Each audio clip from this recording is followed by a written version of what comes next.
Texas has really started to become this kind of home of Bitcoin now. What do you think that is? The ethos of Texas just matches up with the ethos of Bitcoin. And it does in other places as well. So it's not just that. There's also an amazing startup ecosystem in Austin. You've got people that are really driving sort of the thought leadership on the technical side, like Jimmy Song, who are here, on the just kind of the more general business side, like Parker Lewis, who are here.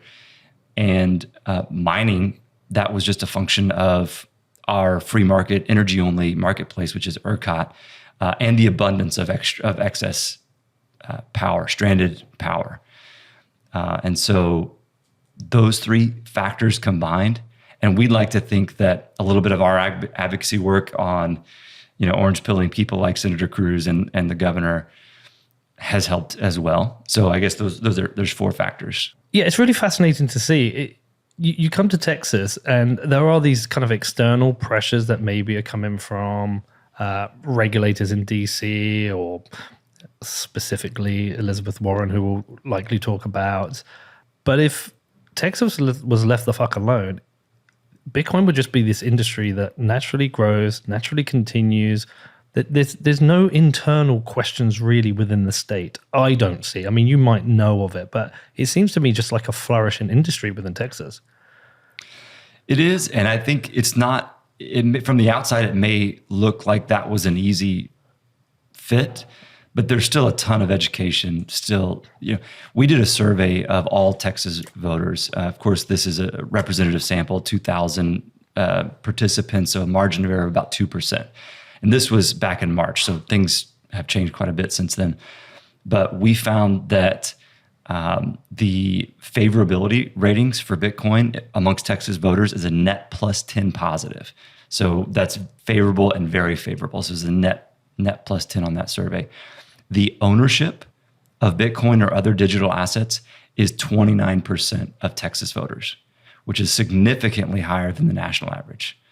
Now that data is a little bit skewed because this is of likely voters, not of all Texans.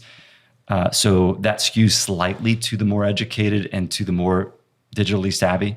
So the real number might be slightly under that, but it's still significantly higher than the national average. And try and explain this kind of Texas DNA, which as this natural fit to Bitcoin itself, because I've been coming here now since that South by Southwest, but really, I would say the last 3 years coming regularly. I've been to Houston, I've been to Dallas, I've spent a lot of time here in Austin.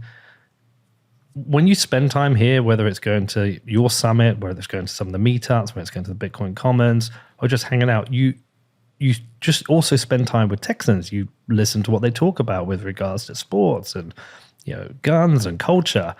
You see that natural fit, which, by the way, I've also seen in Nashville. But try and explain that DNA to an external person who's maybe never even been to the US, let alone Texas. Yeah, it's a function of history and geography, and there's a sort of a narrative that's kind of in popular culture around Texas, which is mostly just hype and untrue.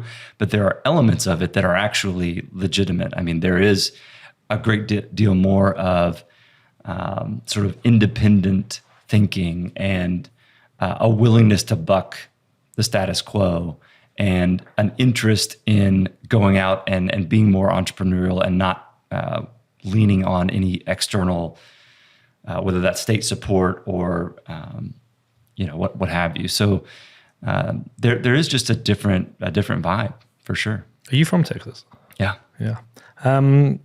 Okay, let's get a little bit into the mining and the energy side of things. There is a flourishing mining industry here.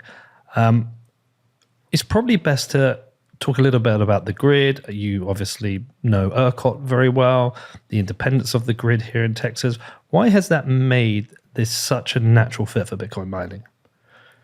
Yeah, the energy-only marketplace in Bitcoin sends really strong price signals. And so as we think about, economics and free markets, there's other ISOs, which are different grid operators in parts of the world that have functions of free markets, but ERCOT is probably on the bleeding edge of the free market as far as pricing for energy. which sends clear signals about where energy is cheap and where it's expensive. And so that allows miners to find sites where they can acquire either wholesale PPAs, is what we call them, but think about it as a hedged power price in a jurisdiction that's friendly, either partnering with some behind the meter generation asset like a solar facility or a wind farm, or just taking power from the grid, but they're taking it at times and at locations where the grid really doesn't need it as much, and pricing is reflected in that, right? If you're going to go to downtown Austin or Dallas or Houston and try to set up a 100 megawatt Bitcoin mine, you're going to be paying, exorbitant amounts for your electricity because those are geographies where there's way more supply than demand. Right. So, you're not going to do that. But Texas is so large. Is it the other way? Way more demand than supply. You're right. Yeah. Way more demand than supply. Texas is so large that you're going to go out in West Texas or in Central Texas or in other parts of the state, and you're going to find that inversed. And how smooth has that rollout on integration with mining into the grid been? Because there has been accusations labeled at the industry that it's actually drawing energy away that is required. There's been criticism, I think probably unfounded or uneducated. Yeah, there was some concerns by ERCOT for sure, and there still are. They instituted an interim interconnection process back in March that significantly slowed down the amount of interconnection because there was, at this time, there's 38,000 megawatts of large flexible loads waiting to interconnect on the ERCOT grid. To give some context, that is the size of the New York power grid. Wow. The whole state of New York. However, and most of that is Bitcoin mining. But what we had to tell them, and what they kind of already knew already, because on the generation side, you see something similar with solar. There's like 10 times the amount of solar waiting to interconnect that will actually materialize. We had to tell them the same thing.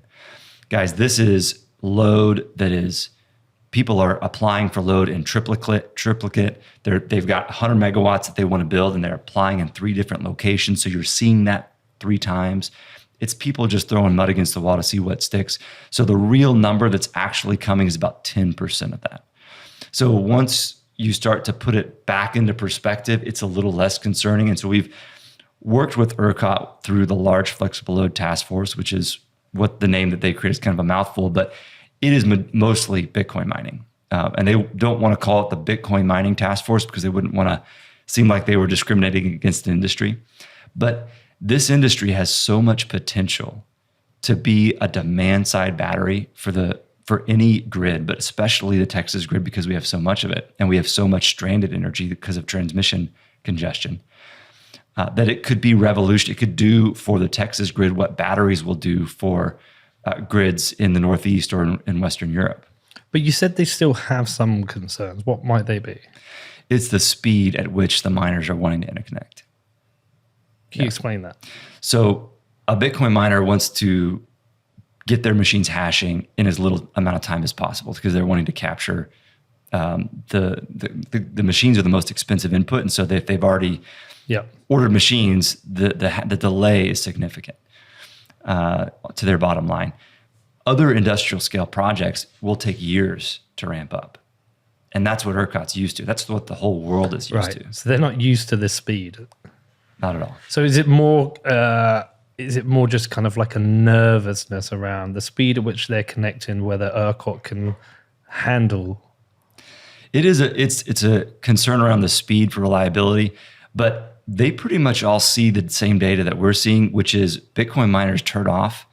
They're very price sensitive. Yep. So whether it's because they've entered into ancillary services and they have a strike price where they have to turn off, or the price of power just sends the price signals are such that, hey, it's unprofitable to mine Bitcoin greater than $100 per megawatt hour, they're all going to be off. Yeah, what was interesting, we had Sean Connell in here yesterday, and my expectation of this relationship between ERCOT and the miners was like, look, we've got a massive increase in demand. Get on the phone and say, hey, can you turn those off? Because I had heard about perhaps maybe of a concrete plant or a steel plant. That's actually what would happen. It would be a call. And he was explaining, no, the price signals automate this. Yeah, this is the chart we saw. So as soon as the price went up, that signal automated them and they just naturally switch off. So there isn't a phone call that's needed to make. And the really, really interesting thing about this, or the ironic thing I was saying to Sean, is that Bitcoin itself is so volatile, but what it's actually doing is reducing volatility within the energy grid, which is fascinating. Bitcoin could be volatile by 10, 20% in a day, and it doesn't really affect the strike price that much. Yeah. You could even double the strike price and it doesn't matter. ERCOT is only worried about a miner staying on at, say, $1,000 a megawatt hour. It doesn't matter if it's 90 or 120. You see the scale difference there. You mean the break-even price there by 90 to 120? Correct. The break-even price. And so if Bitcoin's at $100,000, the break-even price for miners, again, difficulty level is a big factor in this. So the equation, we'd have to know the difficulty level before we knew exact numbers, but it's going to be under $1,000 for the break-even. So you would see the highest I've ever seen it is about $300 when Bitcoin was ripping a year ago at all-time highs. So we understand their nervousness around it. It's more because their primary concern has to be delivering power to the people of Texas. And if there was ever a scenario where the people of Texas weren't, worst case scenario, there was a rolling blackout and that was because the Bitcoin miners weren't switching off, we know that would cause some kind of negative PR. Absolutely. But that's a nervousness. Do ERCOT as a whole see Bitcoin as this kind of revolutionary technology that they're very fortunate to now have as part of the grid? Do they really appreciate it? Some do. Most don't yet. Most think about it as this is a tool in the tool belt and in their tool belt for compressing the duck curve, for having more flexible load that's going to pick up the valleys of the duck curve overnight and during times when we're not using a lot of electricity, but it's going to shave the peaks off the top during peak times at 4 p.m. on August 1st when it's just blazing hot in Texas. But you understand this has made a huge difference. Huge difference. And I think the potential for it to make an even greater difference when the communication is even better than it is now. Right now, we still get a call every now and again. So on Christmas Eve, Danny and I were talking about this. On Christmas Eve, when the Arctic blast was coming through, I got communication from ERCOT saying, "Hey, we still see some miners on. They can't tell you obviously who because it's proprietary information, but I said, all right, well let me think about it. Let me think who it might be. Let's call me back in 15 minutes." And then turns out the price continued to go up, and those miners did turn off. It was just a slight lag. And so there was a little bit of a concern for a moment, but it was quickly dissipated. You can see the the hash rate dropped by like 25% or something in a day. I mean, they're thinking ahead, whereas the system kind of worked perfectly. It worked perfectly. Yeah, it's fascinating. And so I know you're operating here in Texas, but do we know if I know the rest of the grid is interconnected and there's kind of complicated relationships between who kind of manages which parts, but are other parts of the grid now looking at this? Are they aware? Are they inquiring, coming to visit? They are. And there are they're capable. There's some ISOs that couldn't, like the California ISO just wouldn't make sense based upon how their market is set up. ISO? Independent something? No. Now you're going to catch me. Is that like an energy operator? It's the grid operator. Yeah, okay. And it wouldn't make sense for California because their market is a little bit more regulated. It's more of a you have a capacity market there, so the price signals don't work the same way. Okay, but in other parts of the country, even with interconnected grids, there's different ISOs, and Danny's probably going to independent system operator. That's what I was going to guess. But would you argue that the California ISO is poorly structured? Or is it something specific for them? I don't know. So for someone who believes that markets are not perfect, but they can send really good signals and are the way that we should go, yes, the California ISO is poorly structured. They're leaving money on the table. Their citizens are paying more for their energy than they should. Than they need to. Yeah. Interesting. So, but other, have there been visits down here by other ISOs? I'm using that term like I know what it is now, but I think there's been Zoom calls. I don't know if there's been visits. But there's definitely an interest. Yeah. And what do we have it here? It's 25% of the Bitcoin hash rate might end up in Texas by the end of this year. I think that might be a little strong, but 20% would be my current estimate. Where did you get your 25% from? I think that was from your tweet, to be honest. No, I did tweet that about 2 years ago. Okay. So you think about 20% now? Given the slowdown from ERCOT and the market slowdown, I think it's probably more going to be like 20%. That's quite a density of the hash rate in a small location, and that could grow. And if the US grid rapidly adopts this, we could see a massive amount of the hash rate here within the US, which I see trade-offs, right? Firstly, I think regulatory protection, which is great. But then I also see potential regulatory capture. Mm-hmm. So there's like these big trade-offs. Do you ever consider, are you thinking about, could we end up with too much hash rate here? I don't think so, because these companies are all very independent competitor companies, and you have different states that are competing. By the way, the Foundry numbers, Foundry's a great company. They put out great products, but a lot of the Texas miners aren't using them as a pool. Okay. So that's why Georgia is oversampled in their numbers. Okay. People are like, Georgia is the largest state for Bitcoin mining in the U.S. It's because of they're using the Foundry pools numbers. It's really interesting because who was it we were talking to about incentives?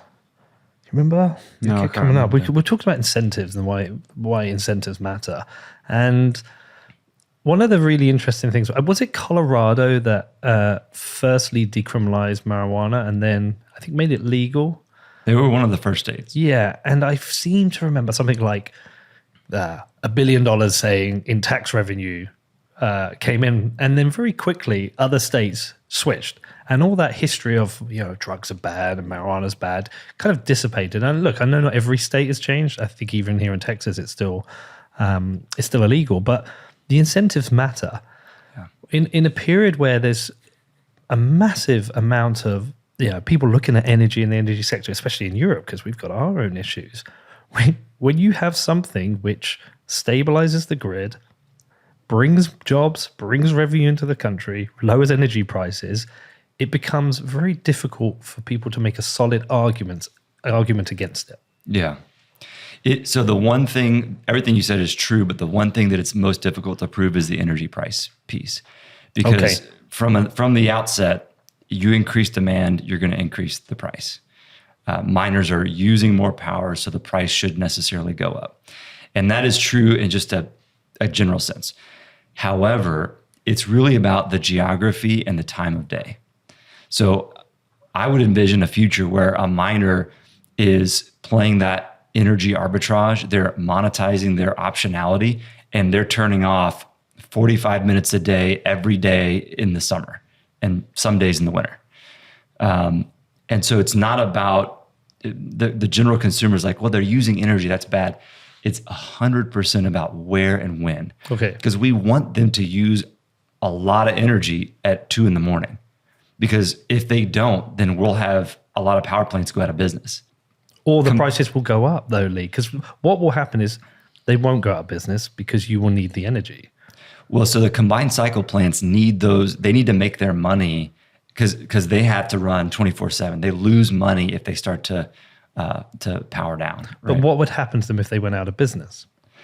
Then you'd have higher prices for the consumer because there'd be less supply. So you've just made the argument back that actually it does lead to lower prices, or it prevents higher prices.